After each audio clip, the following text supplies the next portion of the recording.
So let's get started. First, you're going to want a 4.5-inch walnut wood dome base with the dome to fit on top. That's the one that I used. I found it at Hobby Lobby. And also you're going to need the rice lights. We ended up cutting down our rice lights. If you get the right kind, the wire's really easy to snip and it will not affect the other lights from working. And I will have a link to the exact ones that we used, so that you can do the same thing. And with that, you're going to want some green. You can use florist tape.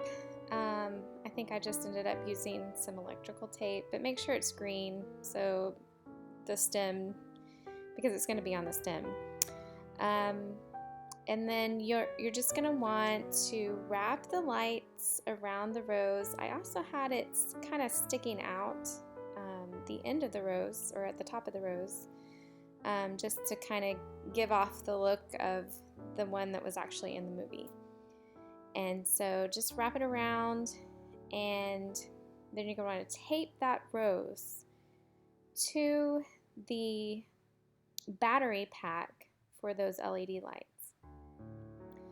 Now, as you can see on mine, I kind of bent the bottom of the rose so that we could have an area to tape it on. This worked really well. Just make sure that you bend it at a 90-degree angle, and it should work. Just tape it up as best as you can. There's probably a better way out there, but that's how I made it work, and it did stand up for the whole party. So go ahead and put the battery pack on top of the wood base, and then put your glass over that. And since the glass is removable, of course, when you're not using the cake or before the party, you can turn off the lights, and when you're ready to turn them, when everybody comes to the party, you can turn those lights on. But they should last all day anyway if you just wanted to keep them on. Okay, and so let's get started. I started off with a cake that I iced in a yellow buttercream, and I made little shells on top of the rim of the cake on the top and the rim on the bottom. Once you have your cake iced and the shells made, take a tip number 10, and we're going to go around starting from the bottom of the top set of shells, and we're going to make swags. And each swag is going to be around 2 inches wide, 2 to 3 inches wide, and about 1.5 inches in depth. And so just make simple curved swags around the cake. Then from there, I made just little dots coming down from the swags, as you can see. I made 3 little dots. I thought this added embellishment, really gave the cake a more Beauty and the Beast look.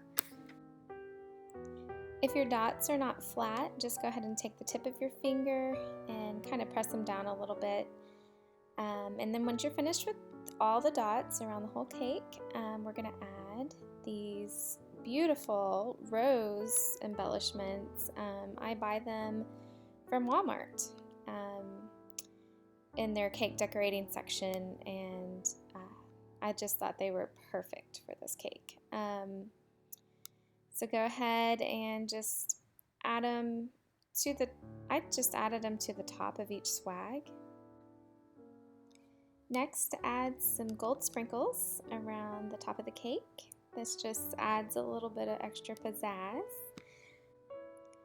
Now the cake is finished, and you have a beautiful Enchanted Rose Cake from the Beauty and the Beast movie. This is a great cake for any Beauty and the Beast lover, and I hope you like this tutorial. If you enjoyed this tutorial, there's more to come, and be sure to subscribe.